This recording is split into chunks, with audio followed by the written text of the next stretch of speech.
Hey everybody, this is Rykard here again, and welcome to the next and latest Pokemon X and Y update video. I haven't done one in a little while just because there hasn't been a huge influx of information like we just got today. So I have been holding off on doing one of these, but I'm glad to inform you all that there has been a ton of really awesome new information given to us today on these new games. The games are coming out in only about a month, so I expect to see a lot more of this stuff happening as we get closer to the date of launch.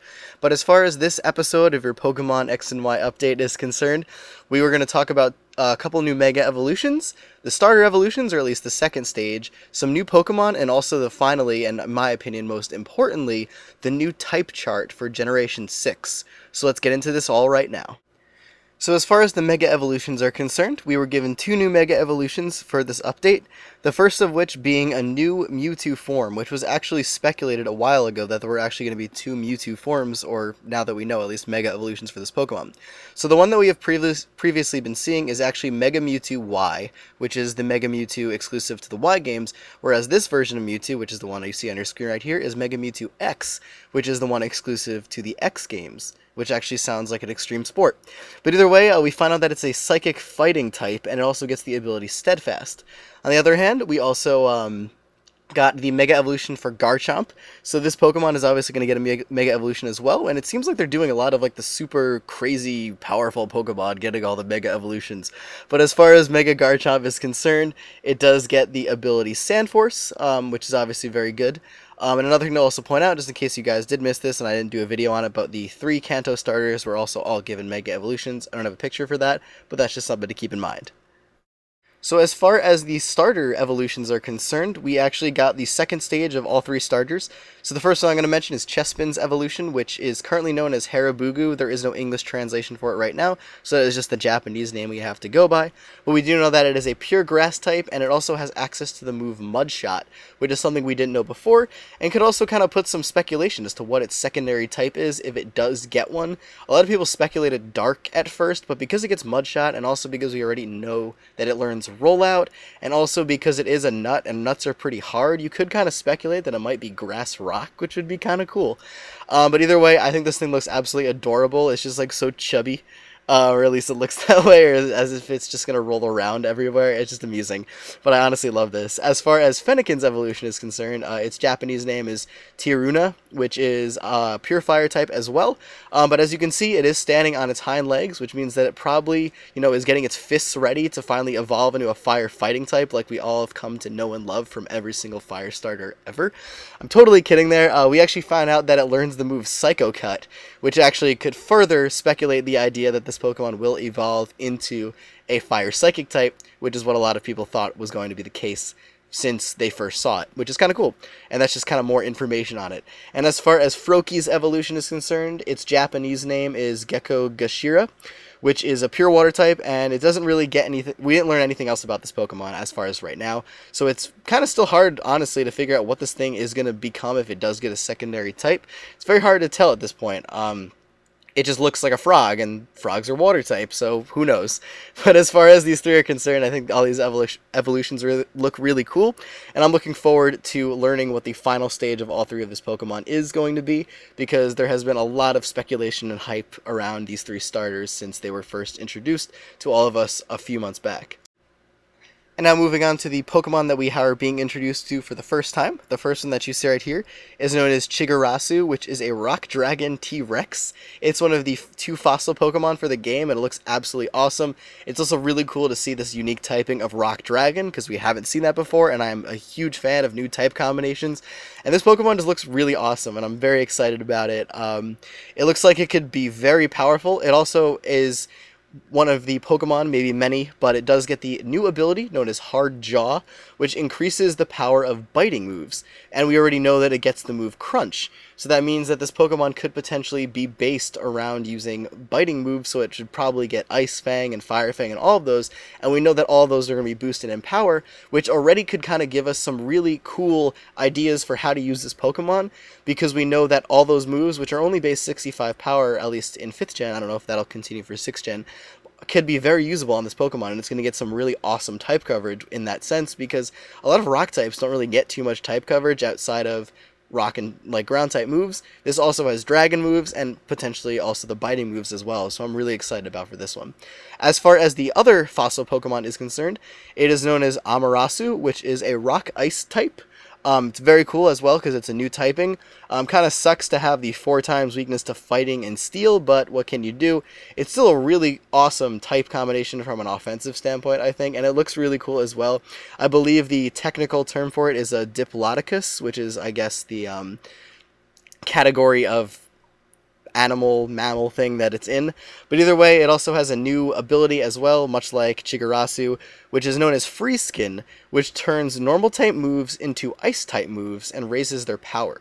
So that sounds very interesting, and I'm very curious as to how that is going to play out, because as of right now, we already know that if it's like a physical attacker, you could just use Return, and that's going to be really freaking powerful, because that'll be an ice stab on this thing.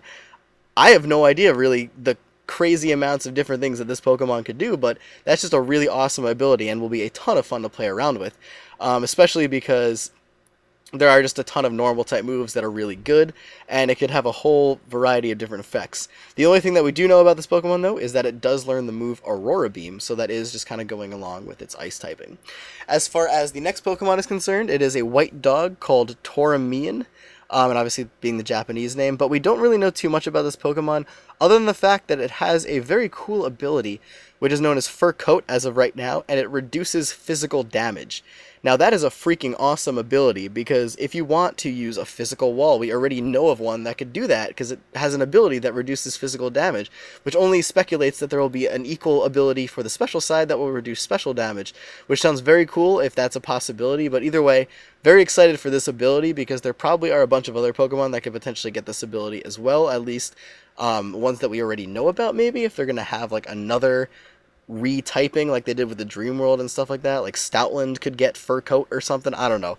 But either way, it's a cool ability, and we also find out that we can actually customize this Pokemon's appearance, which sounds very nice, but for all of us that want to use this Pokemon, that means that every single one will look completely different, which is actually very cool. And then finally, the last Pokemon that I'm going to show you all is known as Nyanokusu? Nyanokusu, which is a Psychic-type cat. And the very cool thing about this Pokemon that has never been done before is the fact that it has different move pools for its male and female appearances. The male one is on the right and the female one is on the left. And the cool thing about it is that the male is supposedly the supporter, whereas the female is more of an attacker, which is a very cool thing and a very awesome concept, I think, that kind of was the case with Nidoran, or Nidoqueen and Nidoking. Like, Nidoqueen is obviously more of a defensive one, where Nidoking is more of an attacking one. It kind of worked out that way, so I think that's very cool. But we do know that the female one knows Extrasensory, and the male one gets Miracle Eye. And their abilities are either Keen Eye or Infiltrator. So those are, the Pokemon that we currently were introduced to for the first time. Now, the last bit of information that we received is kind of the most important information, in my opinion, because it was a type chart for 6th Gen. So I just copy-pasted this off of Bulbapedia, and the most important thing about it is that it lists what fairy is good against, weak against, and resisted by, and things like that. So as far as what fairy is super effective against, we know that it is super effective against fighting, dark, and dragon moves. And moves that it is not very effective against are fire, poison, and steel. As far as Pokemon that are... as far as types that fairy is weak to, it is weak to poison and steel, and it also resists fighting, dark, and bug type moves while being immune to dragon types. So that is pretty much fairy type in a nutshell. It's very crazy that this type is so oddly dispersed in terms of what it's good against, at least, because obviously we knew that it was a way to balance dragon types, but the fact that it resists fighting moves and is also super effective against fighting types is also very huge, because as of right now, the most powerful Pokemon in OU and all those other tiers are just heavily saturated with fighting and dragon type moves. So this type being introduced is just going to completely shake up the metagame completely, which I'm actually very excited about to see how everybody responds to all these weird changes. And secondly, the most important thing about this type chart is that steel is actually slightly different now.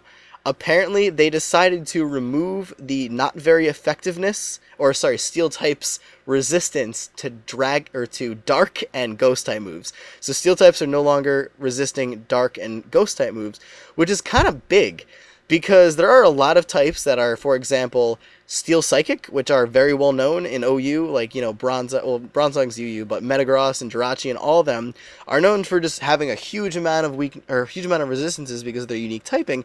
However, now they're actually going to take super effective damage from Dark type and Ghost type moves, which is like, whoa, because that has not been a factor before, and now that's something we're going to have to get used to. So it's just something to kind of keep in mind. It also kind of furthers the, what is it? The fact that Ghost fighting is just like the most amazing coverage that you could ever get, because now like those Pokemon that I mentioned before that would be, you know, taking neutral damage from both of them are now going to take super effective damage from Ghost types, and Ghost types are only resisted now by Dark types and normal types, which is kind of a big deal in my opinion. But either way, we'll leave that up to you guys to kind of speculate how that's going to play out. But either way, this is the type chart, and I guess we'll see how things go. But anyways, everybody, I wanted to thank you all for watching this video. It's been a while since I've done one of these updates, but I hope you are all excited about all the new information we just got. I am very excited as well, if you are. So I guess we'll continue to wait for more information and see how things play out in the future. But that is it for this video, everyone. So as always, take care, goodbye, and I will see you all next time.